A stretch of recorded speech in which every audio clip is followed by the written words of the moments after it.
Olá, este é mais um episódio especial do Estadão Blue Studio, no 6º Congresso Internacional de Educação Parental. Eu sou Camila Silveira, jornalista, e para esta conversa eu recebo Sheili Khalef, educadora, palestrante, para falar sobre um tema que atravessa praticamente todas as famílias.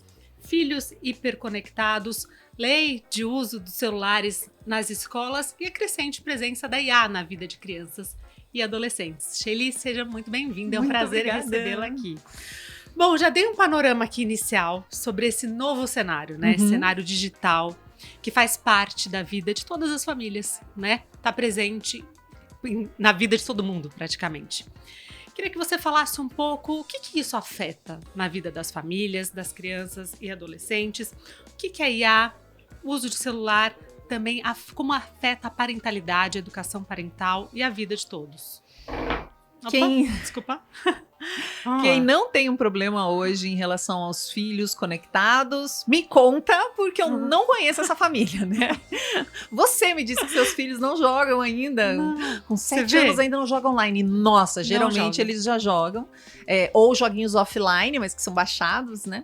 Então, a questão que a gente tem hoje está intrinsecamente ligada a como as empresas de tecnologia funcionam e o modelo de negócio delas. Elas querem que a gente fique o tempo todo com os olhos na tela e fazem tudo o que elas podem. Contratam os maiores engenheiros e as maiores engenheiras do mundo para desenvolver mecanismos de vício mesmo. Então, esse é o primeiro problema que a gente vive. Nós, adultos, que não conseguimos parar de olhar o celular, e as crianças muito mais, porque elas com o cérebro em desenvolvimento, não têm controle inibitório. Como é que ela vai lutar contra essa adicção? Porque é um vício mesmo, e é feito para ser assim. As empresas fazem para isso. Então, a primeira questão que a gente tem que observar é essa, né? Quando o celular entra na vida da família, principalmente na vida dos filhos, vira uma competição de largue celular, já deu de celular.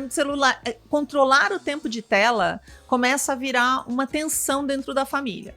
Então a minha recomendação é que a gente faça acordos, porque o acordado não sai caro, como dizem. Não quer dizer que todo mundo vai conseguir cumprir esse acordo. E não é um acordo só para as crianças. Tem que ser um acordo para a família toda, porque idosos também estão viciados em celular. Todos estamos. Todo mundo está. E todo mundo cai em golpe. A criança é vítima de criminoso? Com certeza. Mas os adultos também são. Então todos nós precisamos nos educar para conseguir educar eles junto. E os acordos são a melhor parte.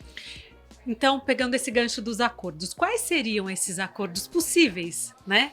Entre os pais, família, escolhe o mundo real, com tudo isso que oferece. Exatamente. Então, eu tenho até um modelinho lá no meu Insta que vocês podem pegar e adaptar para a família de vocês, porque é aquele que vai funcionar para vocês. Então, um acordo possível. A partir das 10 da noite, ninguém mais pega no celular aqui em casa. Durante as refeições, a gente não vai estar com o celular. Antes do café da manhã, ninguém vai pegar o celular. Celulares dos adolescentes e das crianças não entram no quarto. O maior índice que a gente tem de cyberbullying é durante a noite com o celular no quarto dos adolescentes e das crianças, né, entre 10 e 14 anos. Quando os pais não estão olhando é quando eles mais mandam mensagens agressivas uns para os outros. Então, são acordos que você pode ver, eles até são simples, né? Sabemos que cyberbullying não é uma coisa bacana, então a gente vai avisar se vê isso acontecer com outra pessoa, e nós vamos evitar, né, falar palavras ruins para os outros, agredir os outros verbalmente. Tem uma questão que eu percebo dando aula para crianças e para adolescentes sobre os riscos no digital, que ninguém está contando para eles o que é uma brincadeira, o que é um crime. E hoje a gente já tem a lei de cyberbullying desde o ano passado, por exemplo, de 2024. A primeira condenação foi da família de uma menina de 10 anos, que praticava bullying com a coleguinha de 10 anos. Num grupo do WhatsApp, que foi feito pelos colegas de sala sem que ninguém soubesse. Então eles pegaram aquele grupo que era da turminha, fizeram outro, tirando a pessoa que eles queriam, né, que eles não gostavam, bem entre aspas, né, estamos falando de crianças aí, e estavam agredindo essa menina, falando mal dela, criticando, e isso acabou sendo judicializado. Então, nós temos que lembrar que somos responsáveis pelos menores de 18 anos, quando eles têm atitudes no mundo virtual. Então a gente tem que explicar quais são condutas esperadas e não, porque tem um mito de que eles sabem tudo hoje em dia. Nossa, eles sabem muito mais do que eu sabia, são muito mais espertos, eles estão na internet, mas a internet é mundo de adulto. Não é porque ele sabe baixar um joguinho, porque ele te ajuda a baixar o aplicativo do banco, que ele entende do mundo da internet. Ele sabe fazer essas coisinhas práticas, mas o mundo da internet, ele é um mundo de relacionamentos e que podem dar errado, que podem dar certo, um mundo onde tem criminoso. Então, esses são os acordos que eu recomendo. E a fiscalização, acompanhar o que eles estão vendo. Sempre. Tem que acompanhar. Tem que acompanhar porque você é o responsável legal. E claro, tem um item do acordo que não pode faltar, que tem a ver com a tua introdução, que é IA. Boa. Inteligências artificiais não são pessoas. Eu sinto que os pais esquecem de contar isso e eles acham até bonito, muitas vezes, a criança oferecer um cuscuz para Alexa. Eu já vi vídeos assim. Ou a criança discutindo com a inteligência artificial do WhatsApp. E não precisa nem ser um chat GPT. Algumas já usam, mas eu não tô nem falando dessas inteligências. E todas tentam ser o quê? Amigas, todas tentam gerar uma conexão com a criança para que ela fique o maior tempo possível. Então é nossa responsabilidade de adulto explicar para eles, olha, não tem uma pessoa ali, isso é uma máquina, não é sua amiga. Nós não compartilhamos, do mesmo jeito que você faz o acordo sobre redes sociais, que nós não compartilhamos dados pessoais, nosso endereço, o nome dos nossos pais, onde eles trabalham. Do mesmo jeito que eu não compartilho isso, eu também não vou compartilhar intimidade com uma máquina. Então é um básico que a gente precisa falar para eles, a gente não pode deduzir que eles já sabem. Com certeza. Tem uma idade que você... já existe, a ciência já fala muito sobre isso, né? Que já está estabelecida. Mas para introduzir, para apresentar, para usar o celular, o que você acha da idade possível? A recomendação que eu dou é a recomendação de cada aplicativo. Veja, não tem nenhum aplicativo para menores de 13 anos. Não existe. Nem o WhatsApp é recomendado para menores de 13 anos, justamente por tudo que pode acontecer ali dentro. Mas eu sei que cada família tem uma realidade. Às vezes os pais estão separados e um pega e o outro leva. E o WhatsApp, por exemplo, geralmente é a primeira coisa que uma criança vai ter acesso. E hoje, com 6 anos de idade, muitas crianças têm acesso ao WhatsApp no Brasil.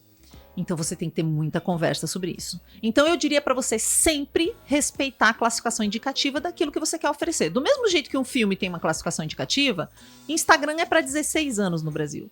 TikTok 14, vai aumentar para 16 também. WhatsApp 13, Roblox 13, apesar de ter jogos para crianças mais novas. Então o Roblox é um lugar que a gente sabe que tem muito predador sexual aliciando criança. Então você tem que estar ao lado, você tem que ver o que ele está jogando, ver se ele conversa ou não, porque você falar para ele não conversar com quem não conhece é uma coisa.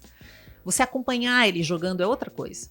Então é sempre estudar um mínimo para saber pelo menos a classificação indicativa. Excelente. Bom, agora falando de proibição do uso de celulares nas escolas, já houve um avanço, né? Mas na sua visão, com tudo que você acompanha nas escolas, nas famílias, o que realmente funciona para que não seja apenas uma medida simbólica, para que ela seja efetiva, até na relação crítica, na responsabilidade digital de cada adolescente? O que funciona na sua visão? Deixar o celular no começo, chegou na escola, deixa no depósito? Isso vai depender de cada escola, porque o nosso país é muito grande e são realidades muito distintas. Então pode ser muito perigoso para uma escola, dependendo do local onde ela está, segurar todos os celulares de todo mundo em uma sala. E se isso é assaltado, sabe? Tipo, como que você vai se responsabilizar por todos aqueles aparelhos? Para outras escolas particulares, isso é mais simples. Ter um local, às vezes, onde deixar, porque elas têm segurança, uma segurança diferenciada. Então isso vai depender da estrutura da escola. O ideal é que o pai não mande, porque do momento que o aparelho está lá, e daí, gente, um monte de pesquisa vai comprovar, só o fato de estar na mochila, só o fato de estar perto, a vontade de pegar já te atrapalha. Tem crianças que falam, eu preciso ter certeza que o celular está perto de mim. Eu já dei aula em universidade de tecnologia, como professora de oratória, principalmente de liderança. Tinha alunos de 16, 17 anos em cada turma, pelo menos um aluno que falava para mim, eu não posso fechar a tela, professora, porque eu vou passar mal. Gente. Porque a gente tem aula com o computador. Como são cursos de tecnologia, onde você vai programar, enfim. 16 anos, daqui a pouquinho ele tá no mercado de trabalho, ele não consegue ficar sem uma tela loucura, na frente do rosto, porque ele vai passar mal. E todo mundo compreende, a gente permite, vai fazer o quê? Não quero que aquele aluno passe mal, não é a minha intenção. Mas essa dependência é muito complexa. E tem muita pesquisa que fala, o seu celular virado para baixo na mesa te atrapalha. Porque você sabe que pode chegar alguma coisa a qualquer momento. Atrapalha um adulto, então vai atrapalhar uma criança. Eu sei que isso não é factível para muitas famílias. Então eu não quero deixar a família aqui mais tensa do que ela já fica. Então se não é factível para você, você vai ter que fazer um acordo. Mas é muito difícil você deixar isso pro professor. Porque a lei ajudou muitos professores, porque o professor passa metade da aula dizendo, guarda o celular, guarda o celular. Fulaninho, por favor, Pedrinho, Joana, guarda o celular. Isso é muito difícil, fica impossível. Eu dou aula para adulto e eu faço isso. Olha, imagina para criança e adolescente, né? Então, mas o que você acha que mais funciona, então? Não levar. Não levar. Se for possível para as famílias. Se não for, um combinado de que vai ficar na mochila e não pode sair. Tá. Porque depois, eu já dando aula para pais e para educadores, outro dia eu tava num monte para pais, né, do ensino médio. E aí os pais reclamando que eles viam dancinha, que os alunos faziam dancinha no recreio, que postavam coisas que não eram bacanas postar. Eu falei, tá, mas... Aí eles diziam que os professores tinham que ser mais atentos. Mas daí, pera, o professor tem que ficar andando atrás do aluno para conferir se ele tem ou não. E em algumas escolas eu vi que isso nem funciona. Eu fiz outro dia uma grande enquete. Para crianças menores funciona. Até ajuda os pais, porque as crianças começam a não querer tão cedo o celular, já que elas não vão poder usar na escola.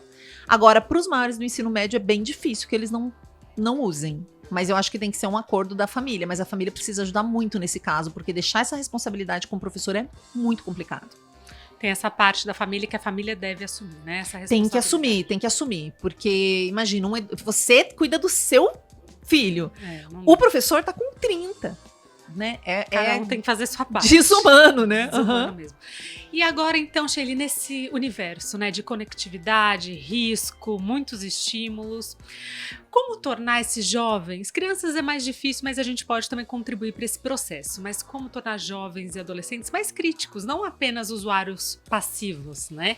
Ter mais responsabilidade digital, mais criticidade, não consumir também conteúdos assim, sem criticidade mesmo, aleatoriamente. Bom, o que você recomenda? Eu recomendo muita conversa. E ver junto, principalmente no começo. É que é muito difícil você dizer para um menino, por exemplo, ter criticidade, se ele, na hora que ele entra no TikTok, o que é oferecido para ele? Violência, ostentação e misoginia, que é ódio às mulheres. É o conteúdo que mais aparece para adolescentes. Isso já temos muita pesquisa mostrando. Então, como é que você vai dizer para ele olhar com criticidade para isso? Você vai ter que estar junto, porque o que eles veem não é o que a gente vê. Tem esse equívoco também. A gente acha, não, mas ali só tem... A gente fica lá vendo reforma de banheiro no TikTok. Não é isso que aparece pro adolescente, gente. São outras coisas. Então, você tem que estar do lado para quando aparecer aquela ostentação, você falar, gente, mas isso aí não é real. Um carro desse não é real. Não é porque a pessoa é influenciadora que ela fica bilionária. Porque daí eles querem deixar de estudar, sabe? Tudo influencia eles o tempo todo. Então você vai ter que estar ali mediando essa conversa. E conversar, e bater papo. E falar sobre o que é realidade e o que não é. Tem muita mentira. Tudo na internet pode ser mentira. E claro, a gente vai ter que ser mais crítico. O que a gente curte, o que a gente compartilha. Ser mais desconfiado, né? Às vezes nós, adultos, estamos acreditando em muita coisa. Sem nos perguntar se aquilo realmente é o que é, né? E desconectar um pouco. É impossível também? Olha, é possível. Usar menos. E assim, é uma saída. Dos livros que a gente tem, o livro mais atual sobre essa questão chama-se Midiatra. O Guia do Midiatra, que seria um pediatra que entende das mídias. E ele faz a seguinte recomendação. Já que é tão difícil controlar o tempo de tela dos filhos, porque tudo tem tela, né? Tá vendo TV é tela, celular é tela, no elevador tem tela. Tenta controlar o tempo sem tela. Garanta que exista um tempo sem tela. E sem tela não é com a TV ao fundo, como eu fui criada, sempre com uma TV ligada em algum cômodo da casa. É sem tela, para a família inteira, para o seu filho. Então garanta os momentos sem tela, absolutamente sem telas. Ao invés de ficar controlando o tempo com telas. Talvez você consiga ser mais efetivo nesse lugar. Excelente. Bom, nosso tempo está chegando ao fim. Você já falou muita coisa importante, deu muitas dicas fundamentais, mas se você pudesse, de tudo aí que você falou, que ainda não falou, se você pudesse elencar uma mensagem final para deixar, para que uma regra, um acordo que vale mais do que qualquer um outro hoje em dia, nesse universo digital que a gente vive. Se interesse por ele sem julgar. Quando eu converso com crianças e adolescentes nas escolas, eles me contam muita coisa que eu sei que eles não contam pra ninguém. Porque eu faço a cara de alface, então eu ensino a cara de alface, gente, eles falam absurdos e você tá assim. Você quer falar, mas como que você fez isso? Eu já disse pra não fazer. Cara de alface, porque se você se desesperar, se você começar a dar uma palestrinha, ele não vai mais te falar nada. Então a gente tem que buscar essa conexão, porque é difícil competir com essa quantidade de informação, de estímulo que a tela tem, de influenciadores. De repente alguém está influenciando mais seu filho que você. Então, Quem se tá interessar educando, né? pela vida deles, pelo influenciador que eles gostam, pela banda que eles adoram, se interessar. Nem que seja chato, você vai fingir que tá interessado. Excelente. Shelly, olha, muito obrigada, viu? Olha, essa dica eu já vou pegar pra mim também. Cara de alface, não sabia. Adorei. Muito obrigada pela participação, por esse olhar tão lúcido e ao mesmo tempo prático, né? Tamo que essa junto. conversa ajude a gente a fazer acordos mais lúcidos e mais responsáveis. Que assim seja. Dentro e fora de casa. Obrigada. Obrigada também a você que nos acompanhou e até a próxima conversa. Tchau!